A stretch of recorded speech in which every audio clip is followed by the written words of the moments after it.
안녕하십니까?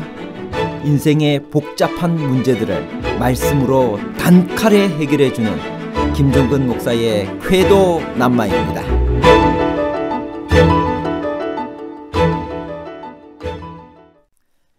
베드로후서 3장 8절을 문자 그대로 해석하여 하나님의 시간은 하루가 1000년이라고 생각하면 많은 문제들이 생깁니다. 그렇게 계산하면 주께서 재림을 하루 늦추시면 사람들은 1000년을 다시 기다려야 하는 셈이 됩니다. 창조주일의 하루도 1000년이라고 보는 사람들이 있는데, 그러면 창조주로서의 하나님의 능력까지도 의심할 수밖에 없습니다. 또한 이 구절은 6000년의 세상 역사가 끝난 다음 복천년이 온다는 학설의 근거가 되기도 하는 성경절입니다. 그런 식으로 생각하면 성경에 나오는 많은 예언적 기간도 하루를 1000년으로 계산해야 합니다.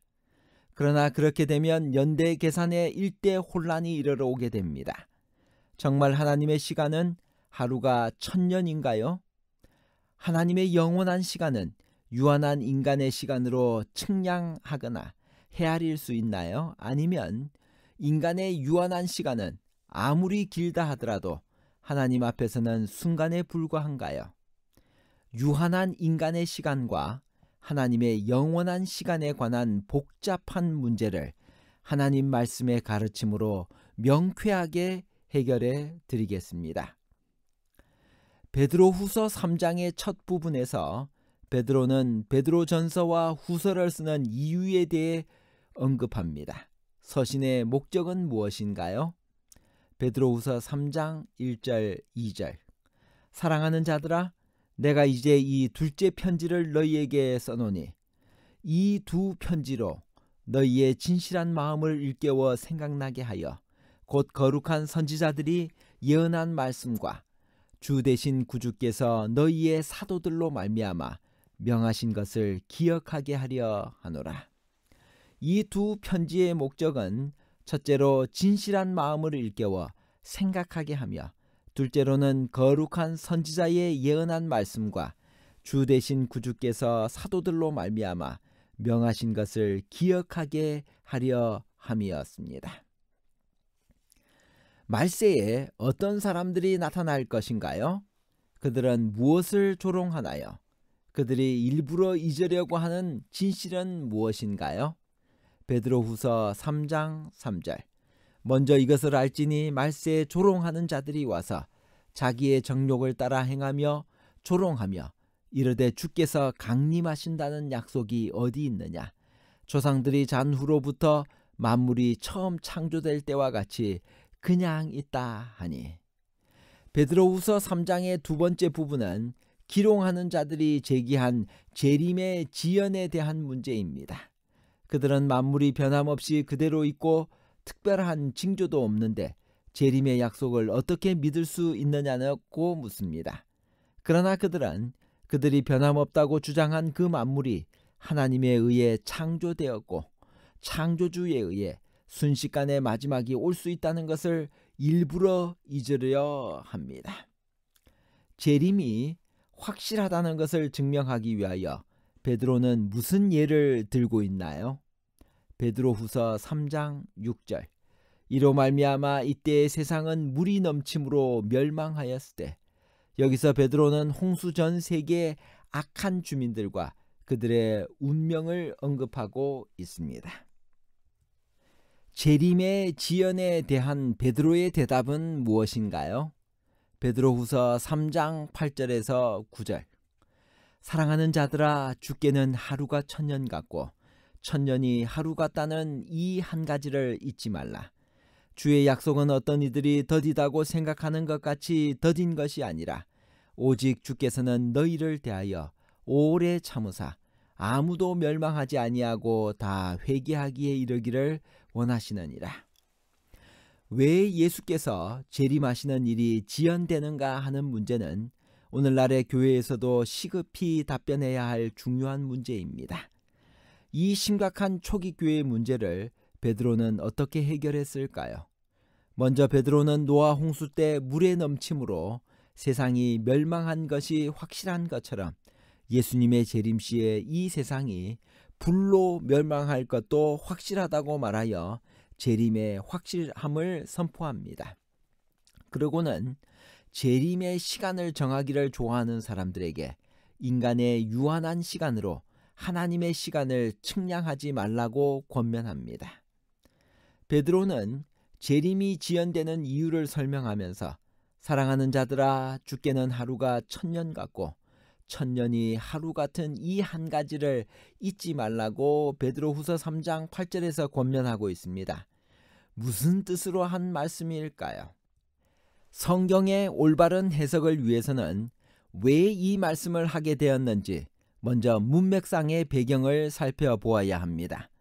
문맥을 생각하지 않고 그 문구나 단어만 가지고 해석을 시도하는 것은 성경 해석에 있어서 가장 피해야 할 방법입니다. 시간에 대한 이 말씀은 환난과 고난 중에서 주의 약속이 더디다고 생각하며 실망하는 사람들에게 주신 권면이었습니다. 그들은 시간을 정해놓고 초조하게 기다렸으며 그 기대가 깨지면 주께서 더디 오신다고 원망하곤 했습니다.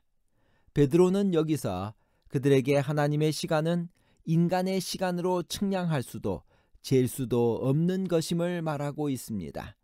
하나님께서는 그분의 특별한 시간에 따라 움직이며 그 하나님의 때가 오면 정확히 예언은 이루어진다라고 말합니다. 그것은 인간의 시간 개념과는 달라서 사람이 예측해낼 수 없는 것입니다. 이 예측 불가능성은 하루가 1000년 같을 뿐 아니라 1000년도 하루 같다는 말씀으로 증명이 됩니다. 이 말씀은 베드로가 구약 성경 시편 90편 4절에서 인용한 것입니다. 이 구절은 하나님의 영원성과 인간의 유한성을 비교한 글이기 때문에 시간을 계산하려는 의도와는 거리가 멉니다. 단지 인간의 유한한 시간 같은 것은 아무리 길다 하더라도 하나님 앞에서는 한순간에 불과하다는 것을 설명하는 것입니다. 베드로는 주님의 재림이 지연되는 이유를 무엇 때문이라고 설명하나요? 베드로후서 3장 9절. 주의 약속은 어떤 이들이 더디다고 생각하는 것 같이 더딘 것이 아니라 오직 주께서는 너희를 대하여 오래 참으사 아무도 멸망하지 아니하고 다 회개하기에 이르기를 원하시느니라. 베드로는 재림의 지연은 시간의 차원이 아니라 사랑의 차원에서 이해해야 한다고 말합니다. 그것은 더디다라고 말할 수 있는 차원이 아니고 참으신다는 차원에서 생각해야 한다는 것입니다. 다시 말해서 빠르다, 늦다라고 말할 수 있는 시간의 차원이 아니라 오래 참으신다는 사랑의 차원에서 이해해야 합니다. 그렇다고 하나님께서 온 인류가 다 회개할 때까지 오래 참으신다는 말은 물론 아닙니다. 준비되지 못한 사람에게는 도적이 불시에 들어오듯이 또는 청천벽력같이 마지막이 갑자기 임하게 될 것입니다. 야곱이 라헬과 결혼하기 위하여 그녀를 7년 동안이나 기다렸습니다. 성경에는 그 기간을 수일같이 여겼다라고 했습니다. 사랑하는 사람을 기다린다고 하는 것은 7년이라고 하는 긴 시간이 짧은 며칠처럼 생각되어지는 것입니다. 우리는 오늘 주님을 어떻게 기다리고 있습니까?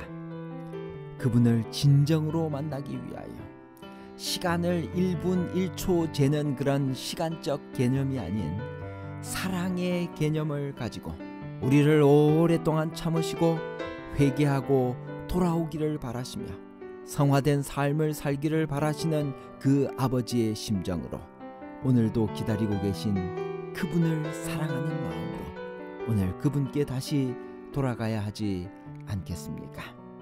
주님에게 있어서 그 시간은 1000년이 하루 같고 하루가 1000년 같은 이 유한한 인간이 하나님의 그 무한한 시간들을 생각하며 이제 주님을 다시 만날 그날을 바라보며 믿음으로 전진해 나가야 할 것입니다. 결론입니다. 첫 번째, 베드로는 고난 중에서 재림을 고대하며 때로는 더디다고 원망도 하는 사랑하는 성도들에게 권합니다. 둘째, 하나님의 영원한 시간은 유한한 인간의 시간으로 측량하거나 헤아릴 수 있는 것이 아닙니다. 셋째, 단지 인간의 유한한 시간 같은 것은 아무리 길다 하더라도 하나님 앞에서는 순간에 불과하다는 것을 설명한 것뿐입니다. 감사합니다.